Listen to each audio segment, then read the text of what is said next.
Welcome to Advantage. I'm your host, David Young, and I hope you've had a good week. Gosh, in our schools, we are coming down to the final couple weeks before Christmas break. We've got, holiday parties going on. We've got final exams. We got all those things that happen as we're coming up to the end of the first semester. So I hope it's been really good for you. For me, I got to go. I was planning to record a podcast last week.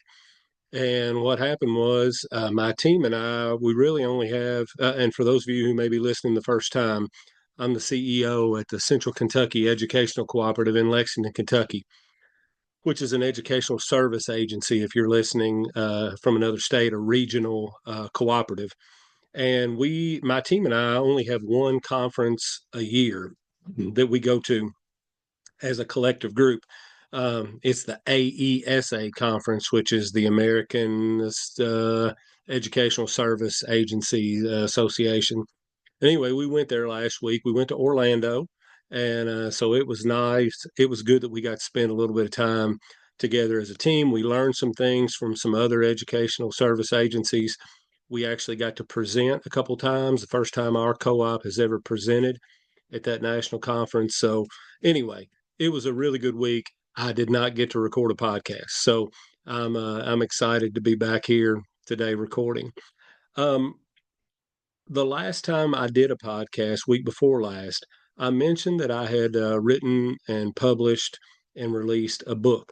And so I want to talk with you a little bit more about that today. And our topic today is actually a topic from the book that we're going to pull out. But I want to show you a copy of it if you're watching this on YouTube. And it's the image is mirrored. So what that says is unlocking academic achievement, a principal's guide to improve measurable results. So it is unlocking academic achievement goes through a system that principals can implement in their schools that lead to higher levels of standards mastery for their students and therefore improve measurable results. So it's really not about a particular testing system or a particular assessment. It's about the fact that those things are indicators of high levels of standards mastery. When you put the system in place the right way, when instruction happens the right way. And so it really is a step-by-step guide. If you're a principal, here are some strategies, mindsets, structures, and approaches within a larger system for how you handle standards and build those into units of study, but also how teachers should use standards and create learning targets and drive their instruction through those learning targets in a congruent, which means a perfectly aligned way. So I won't get into the whole book. I'll touch on it. There are some things that I've talked about on the podcast before that obviously are in the book. But I want to show it to you today. And thank you to those that have been, I've had several who I know, and then several from other states who have reached out and let me know that they've purchased the book. I appreciate you doing that, and I hope that it's helpful to you.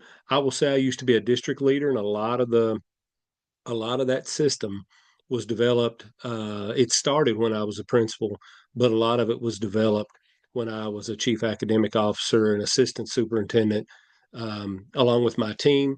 And now at CKEC with my team, we've been able to enhance that system and make it even better. So I want to talk with you about a specific thing from the book today. And the title of the episode today is The Principal's Job in One Sentence. Now, it's pretty hard to put the principal's job into one sentence because, number one, it's an extremely hard job. Like I don't, I mean, I'm most of the folks who listen to this podcast are principals or aspiring principals or district administrators, people who have been principals, maybe instructional coaches. I hope we have some teachers and even some others outside education listening. But if you haven't been a principal, it's such an important position.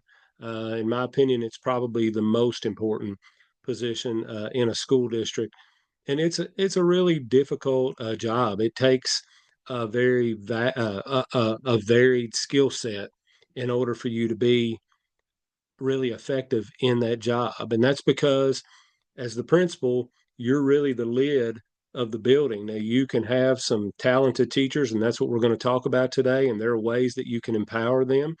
Um, but if you don't watch as the leader, you'll put a lid.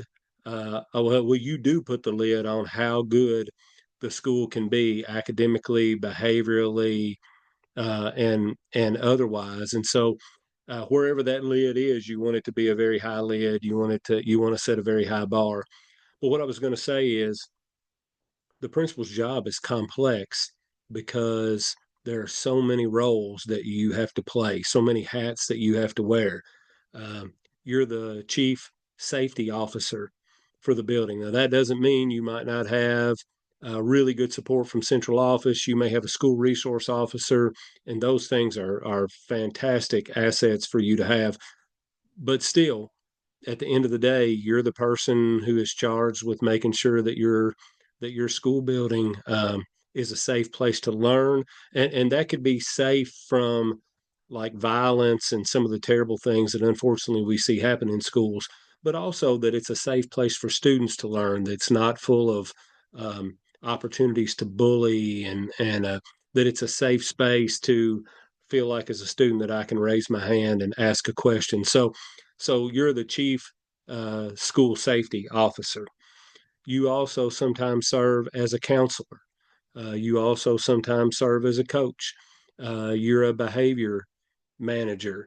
You're the director of buildings and grounds for your campus. Now, again, you may have good support from your central office, and I hope that you do, but still, you're the person who's looking if there's a leak in the roof or if the playground mulch needs to be replaced. You're the one who is paying attention to all those things. So that list of jobs that you have as the principal just kind of goes on and on.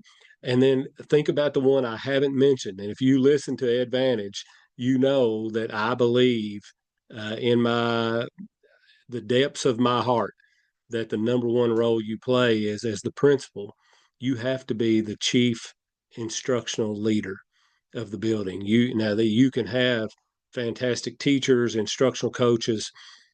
You may have others on your leadership team who are gifted in curriculum and instruction, but you, as the building principal, have to be the primary leader who sets those people up to be great, even to be better than you are, but you still have to be the person leading the charge.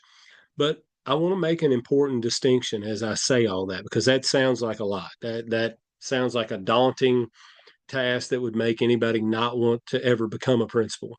But here's the thing, just because you wear those hats and just because you're the lid on the building, that doesn't mean that you have to be the best at everything. You don't have to be the world's leading expert on behavior management and school safety and buildings and grounds and curriculum and instruction. You're the leader in those areas. You set the bar, but that doesn't mean you have to be the absolute best one in your building. However, what it does mean is that you have to recognize what the best looks like. You do have to do that. And so that's why you have to be really knowledgeable in those areas. When you see curriculum, when you see instruction happening in the classroom at an elite level, you do have to be able to recognize that. When you see behavior management, or when you see the building being clean and safe and all those things, you do have to recognize when you see excellence in those areas. Now, here's another important distinction. For all those things, there are people in your building who are experts in each one of those areas. There are usually people in the building who are experts in the areas that the school needs to improve in. And if you don't have those experts, you may still have people in the building who have the talent, skill, or the talent and knowledge and the capacity to learn at a level that they can become experts in those areas. So So you don't have to be the expert in everything. And you also need to recognize that within your building, or if you're a district leader within your district, chances are, if there's an area you want to improve in, there's either somebody there who has that expertise already or somebody who has the capacity to become an expert in that way. The problem is those experts in your building today may be operating in silos. They may be operating, use whatever analogy you want, in silos, on an island. Uh, I like to call them pockets of excellence. I can remember when I first became a principal and I went into my school for the first day of school, first week or two of school. I was getting into classrooms and I saw pockets of excellence. I would go into a classroom and it would just be phenomenal. And I would go into the level of learning was phenomenal, and behavior management, all the other stuff. I would go into the next classroom and it would just be okay. The next one might be another phenomenal classroom, but it might not resemble the first one at all. And then I might go into another one where, the teacher was struggling some. So it was just very sporadic. And so your goal, you have the expertise, you have that excellence that already resides in some of the classrooms in your building. So your goal should be to keep the excellence, but get rid of the pockets, get rid of the silos, get rid of the islands. So I want to go back to what I said earlier. The principal's job is a complex job, but I think I can boil it down to one sentence. And here's what that would be: to be a successful principal, you must be able to recognize who your superstar teachers are, and then make as many of your other teachers as possible look, speak, act, and generally be like those superstars. So let me back up and say that again. Principal's job, if you don't do anything else, if you can do this one thing, recognize who your superstar teachers are, and then make it your job to make as many other teachers as possible look, act, behave, speak, manage behavior, teach,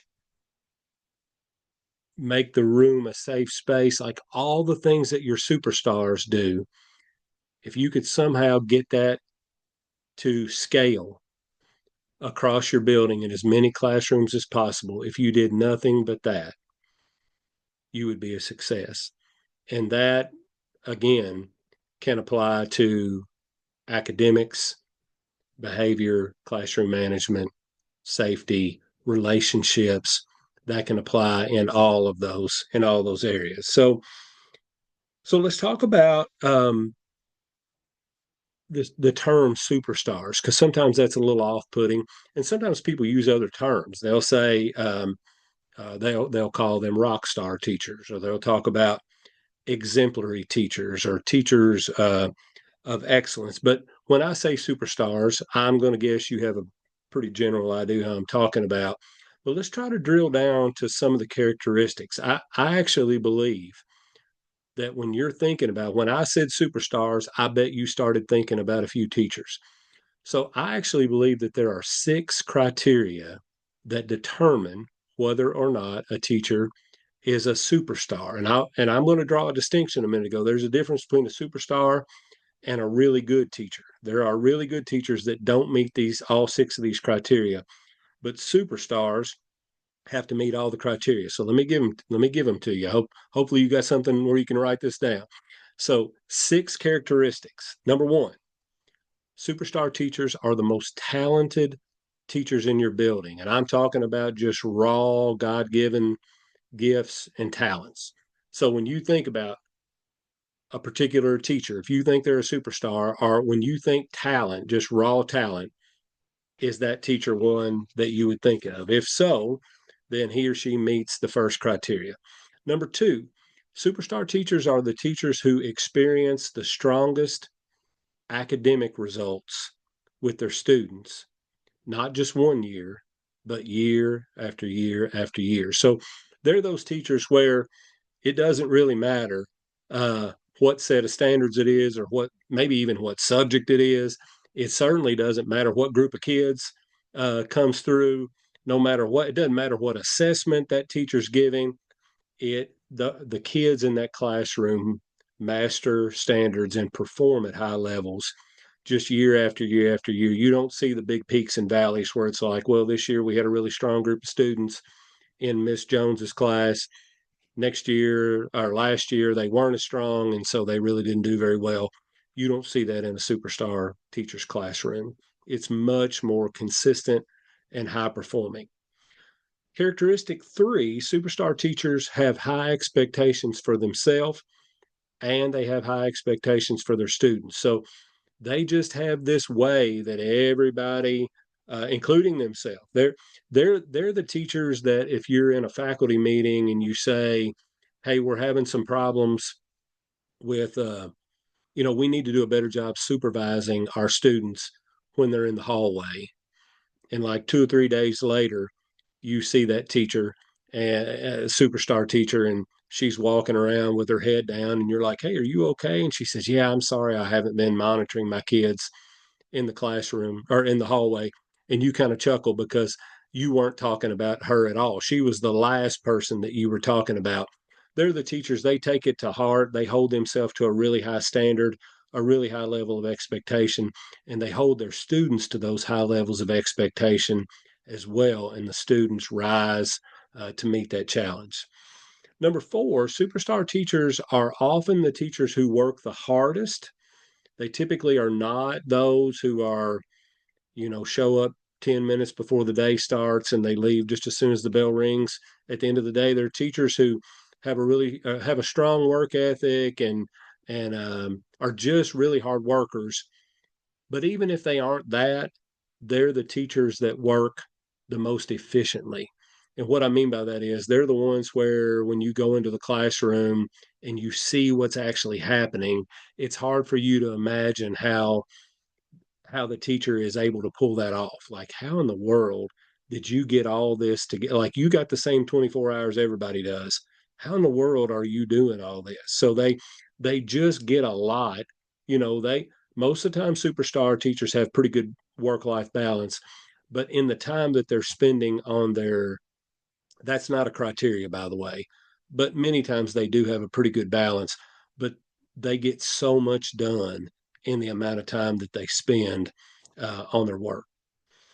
The fifth criteria is they have great relationships with their students, their teachers who connect really well with their students and have what I call learning relationships. So they not only love the kids and the kids know that and the kids trust them, but the kids are learning so much from them. So it's a good, simple, caring, loving relationship, but it's also a learning relationship where is achieving the kid's getting to the next level as a result of that relationship. But they also they're the teachers that often inconvenience themselves for the students. So they're the teacher that will say to a struggling student, "Hey, what time do you get to school in the morning?" And the student will say, "Well, I get here about 7:20." And the teacher will say, "Well, I'm always here by 7:15. So anytime that you need help, if you just want to come on down, I'll be here and I'll help you out." They're the teachers that you see on weekends at students' ball games and things like that. They go out of their way to make sure that that the students know that they're loved, and but that they're also taking them to another level and supporting them in any way that they can. And then the sixth criteria, superstar teachers exude the personality that you want your building to have. And as the principal, you get to make that call.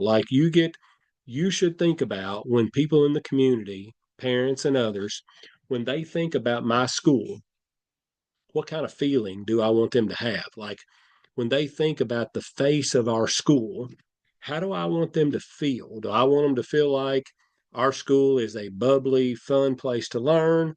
Do I want them to feel like it's like a warm blanket where we're all in it together and do I want them to think about our building is a serious academic environment. It's not cold, it's warm, but we take learning and achievement seriously.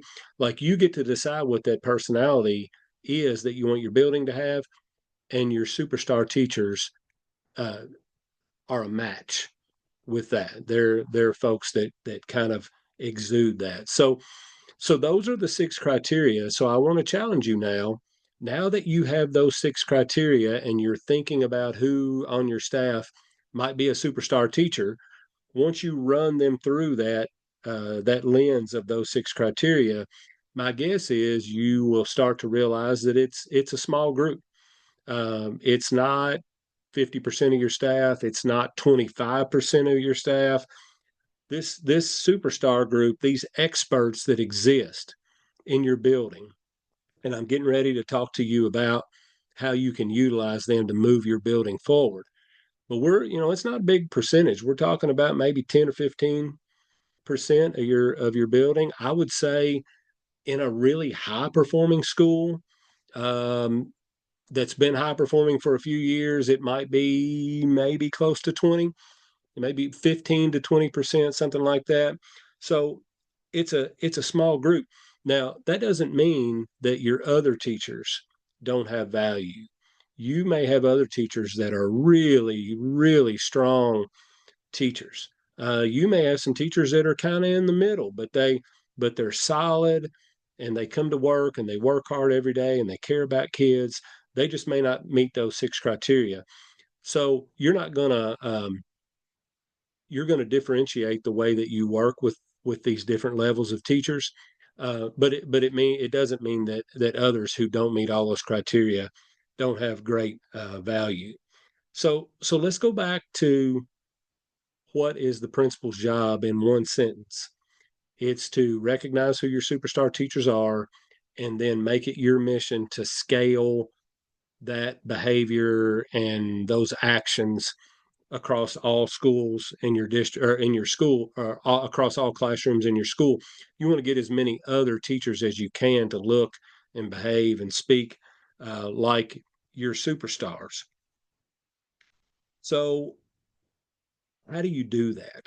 So I want to go over, I'm not going to, we're going to, this is going to be a two-part episode. We're going to do part of these today, and then in the next episode, we'll do the next part. So the first way, how do you scale those things to other classrooms? Well, the first thing is with your superstars.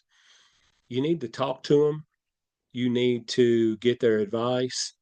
You need to lean on their expertise and their intuition. So, one thing about superstars, they are often not only superstars in the classroom, but they also can kind of see the bigger picture. They're teachers that you can say, hey, I'm thinking about doing this particular thing school wide. What do you think about that? And they'll be able to give you some good advice. I can remember having superstar teachers that I developed a relationship where they would be honest with me. I can remember coming in once with a great idea, or I thought it was a great idea. I talked to my superstar teachers about it as a group, and they all kind of acted like they thought it was a good idea, but they were all acting a little bit uneasy. And later on, one of them circled back to me and said, "Hey, that what you said today is a really good idea. But if we do that right now, the roof is going to blow off the school. Like everybody's on edge. We got a lot going on. We're trying to do a lot of things right now. So if you could just press pause on that and do that in a few months, I think it'll be great. But I'm not sure we should do it right now." Well, I can tell you, I really wanted to do that thing right then, but I took that superstar teacher's advice and I pressed pause, and we didn't do it for a while. And she was right. I think if we had done it, it would have failed. A few months later, we started talking about it. We ended up launching it late in the year and really digging into it over the summer.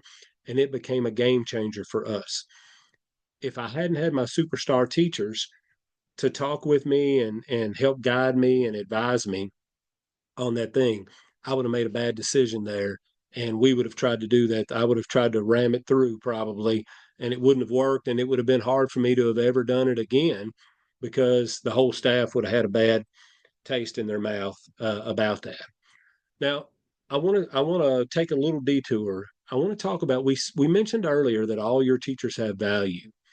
And in this step, we said part of scaling this is talking to your superstar teachers letting them kind of help you lead, give you advice, lean on their intuition.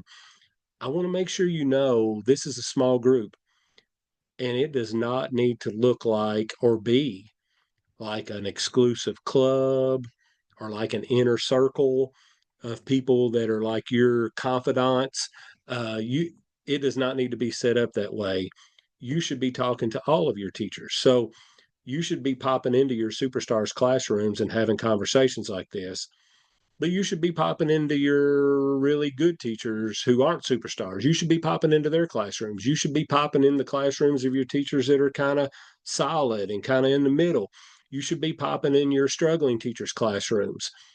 But just like we differentiate for the kids, you should be differentiating your conversation so that it doesn't look like, hey, Mr. Young's always in Mr. Jones's class because Mr. Jones is his favorite. They need to see that Mr. Young is popping in everybody's class. They don't have to know that my conversation with one teacher is different than my conversation with another teacher. So I did want to take a little trek off to the side and talk about that. Let me hit a couple others real quick, and we're going to wrap up for today, and then we'll jump back into these next week. The second one is with your superstar teachers. I mean, they're the ones that do these incredible things, so you need to learn from them. You need to learn. They're the experts. It's probably going to be that they're better than you are at these things. My superstar teachers were certainly better teachers than I was, so I needed to learn from them about what it is that they do, how much of it's truly talent based, and and how much of it is scalable, like how much of it is actually teachable. And I think, don't sell your superstars short. Most of what they do is scalable. It's stuff. There's some things that are just innate, talent based, that you really can't replicate in another classroom, but you'll be surprised how much of it you can. And you can learn from your superstar teachers about what it is that they do, why they do it, and let them help you figure out how to scale it to other classrooms. And then so you're learning from them, you also need to learn with them. I encourage you, if you can, to go visit schools that are higher performing than yours, and particularly just high performing schools. What you'll find out is a lot of the things happening in your superstar classrooms are also happening in these schools. The difference is when you go to a really high performing school, those practices are happening in lots of classrooms, not just the superstar teachers classroom. So take your superstar teachers with you, go visit these high performing schools. It'll be very affirming for them, where they'll see, hey, I do that, and they'll learn some things. Hey, there's something I don't do, but I'd really like to start doing that. And then you all can kind of learn together how to scale some of those best practices across your school. So that's another step. Quickly, a couple others, and we're really going to dig into these next week. With your superstars, you need to um, you need to develop some agreements, some guarantees, some things that starts with your superstars, but then it also includes the rest of your staff. You all need to develop some agreements, some things where we promise, no matter what classroom it is, we will do these things. For instance, we'll have a formative assessment every day. We'll teach lessons that are driven by learning targets that are congruent to our standards. We'll actively engage our kids at least every, whatever, fill in the blank. There's a rule behind that. I'll talk to you at some point. But every 15 minutes, every 20 minutes, every 10 minutes, there'll be active engagement. You all need to come up with some commonalities that everybody in the building can live with. And once you figure out what those things are, then you can start to work on scaling them.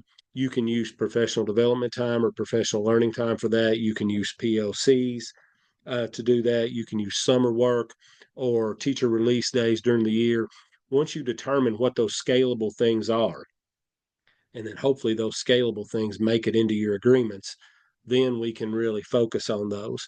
And then the last thing, and if you listen to Advantage, you've heard me talk about uh, the importance of principals doing walkthrough observations. That's another way you can start to scale this, is that you can do lots and lots of what I call teacher growth walkthroughs, which means They aren't just a pop in snapshot. You're actually going in and staying for 15 minutes or so to be able to give the teacher feedback on how well he or she is performing in terms of these scalable things or these agreements that we're trying to put in place. So I'll get into more detail on that in next week's episode. But I want to end it by saying just remember the principal's job is complex, but it can be simple at the same time. You don't have to be the expert at everything, but you do have superstar teachers in your building that meet those 6 criteria who are experts. And your job really, if you think about it this way, your job really is how can I get more people doing those things? How can I get more classrooms across the whole school doing those things? And there's a variety of ways to get there. And as we go further in Advantage, we'll dig into that a little bit more. Hey, I appreciate you. Thank you for listening or watching on YouTube today. I hope you have a great week, and we'll be back to talk more about superstars and the principal's job boiled down to one sentence next week in our next episode. So until then, take care.